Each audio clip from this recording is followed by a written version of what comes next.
o sono e os sonhos. Nos últimos tempos, diz o Senhor, difundirei do meu espírito sobre toda a carne. Vossos filhos e vossas filhas profetizarão. Vossos jovens terão visões e vossos velhos sonhos. Nesses dias, difundirei do meu espírito sobre os meus servidores e servidoras, e eles profetizarão. Atos 2, 17 e 18. Somos espíritos imortais, habitando temporariamente um corpo físico perfeitamente identificado conosco. Desde o desenvolvimento intrauterino até o momento atual das nossas vidas aqui na Terra, nosso espírito envia e recebe estímulos e energias para a nutrição e sustento dos bilhões de células do nosso organismo. E por isso mesmo, o espírito está vinculado fortemente ao corpo físico. Sendo de naturezas diferentes, nosso espírito precisa de um intermediário para atuar na indumentária terrestre. E o perispírito realiza esse papel, pois é de natureza semimaterial, envolvendo o espírito e supervisionando as funções orgânicas. Mas será que o espírito encarnado fica sempre preso ao corpo físico? A resposta para essa pergunta é não. Então, o que acontece com o corpo se o espírito se afasta dele?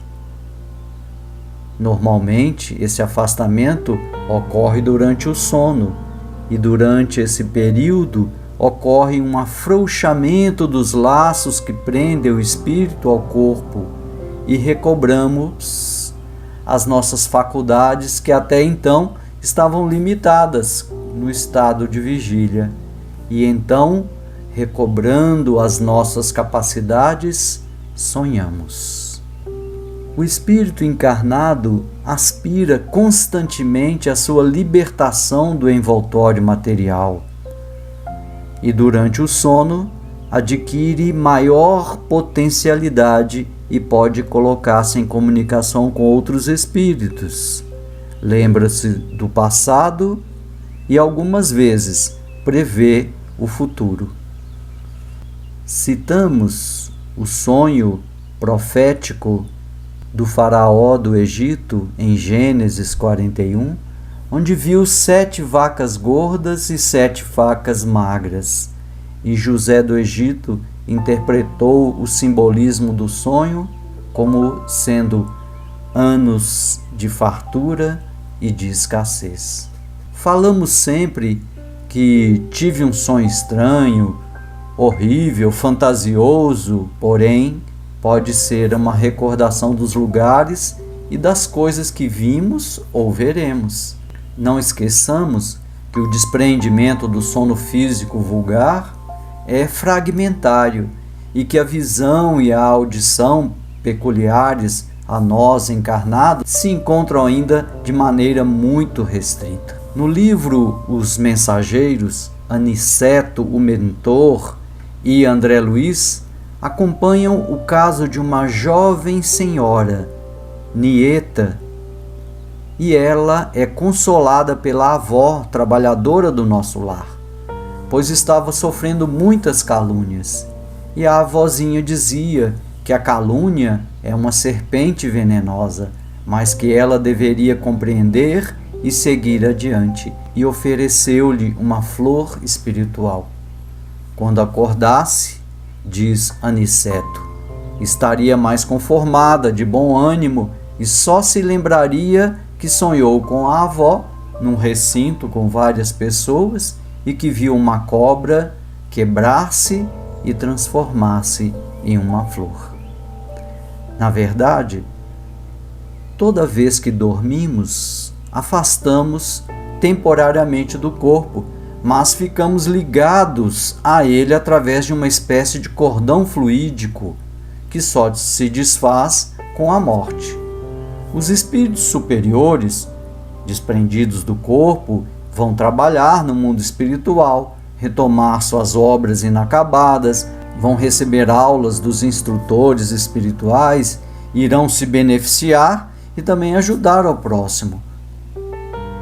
No caso do livro Nos Domínios da Mediunidade, capítulo 14, quando Celina, desprendida do corpo físico, ajudava no caso de desobsessão entre Libório, desencarnado, que perturbava a sua esposa encarnada. E essa irmã Celina era supervisionada pelo mentor de nosso lar, Aulus, sob o olhar atento de André Luiz. Mas a maioria de nós, espíritos ainda em desenvolvimento, primeiramente experimentaremos muitas perturbações e partiremos para lugares e situações que nos são afins.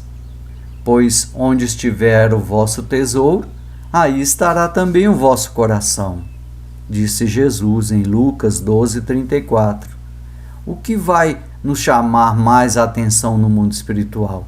São aquelas velhas afeições, talvez buscas de gozos inferiores, reuniões infelizes, mas também lugares mais aprazíveis que vão nos dar satisfação ou antipatias e recordações negativas.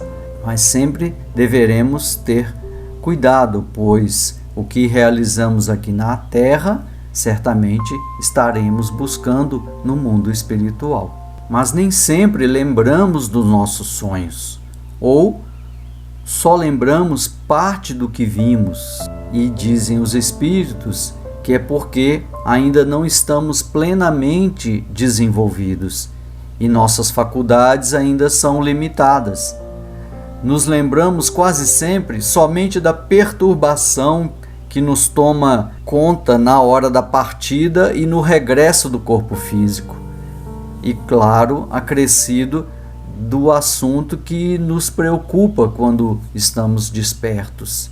E esses sonhos são chamados de sonhos fisiológicos, bem próximos do que a gente sente fisicamente.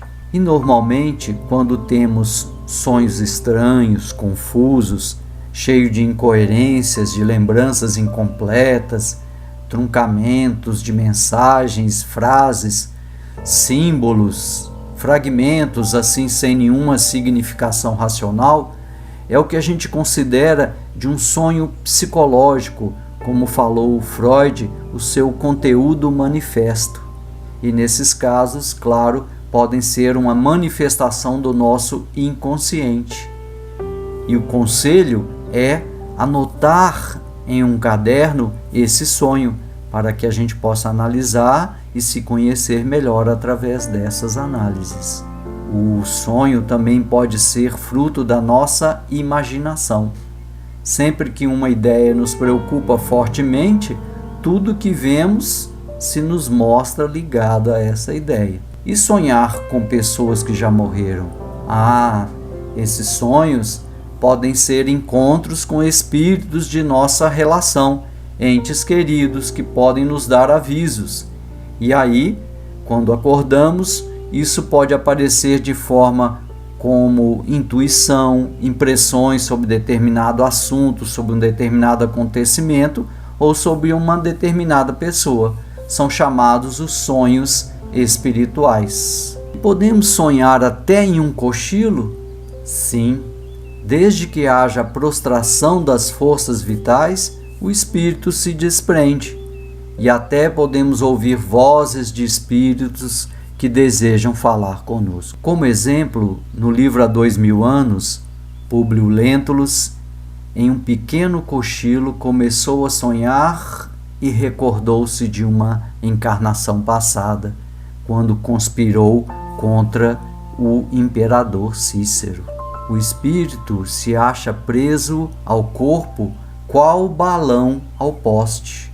Assim como as sacudidelas do balão abalam o poste, a atividade do espírito reage sobre o corpo. Essa é uma figura importante para que a gente entenda as reações do nosso organismo em função dos sonhos que a gente tem. Podemos citar sonhos célebres, como o de Abraham Lincoln, que sonhou com a sua própria morte, vendo o velório e perguntando às pessoas no velório quem estava ali, e elas afirmavam que era o presidente que foi assassinado. Poucos dias depois de contar esse sonho a um amigo, ele realmente foi vítima. Temos também o sonho de Dom Bosco, quando ele antevê a construção de Brasília. E também o caso de Florentino Bonat, que André Luiz conta que no mundo espiritual, no campo da paz, um posto de socorro, ele viu uma tela e se lembrou de ter visto essa tela aqui na Terra e falou: será que Florentino Bonat é o original e aqui no mundo espiritual é uma cópia? E os espíritos esclareceram: é exatamente o contrário. Florentino Bonat sonhava, vinha ao mundo espiritual, contemplava a tela e reproduziu uma cópia lá na Terra. Então era uma viagem onde ele visitava o mundo espiritual para se inspirar para realizar a arte. Assim como os artistas, os cientistas, os pensadores também têm a sua inspiração no mundo espiritual. Graças ao sono, estamos sempre em relação com o mundo espiritual, e o sonho é a lembrança do que vimos. Os sonhos têm as suas particularidades, e através deles nós podemos nos conhecer e principalmente nos comportar melhor, buscando interesses mais sublimes daqueles que o mundo nos apresenta no momento. Pois onde estiver o nosso tesouro, aí estará também o nosso coração. Muito obrigado, muita paz.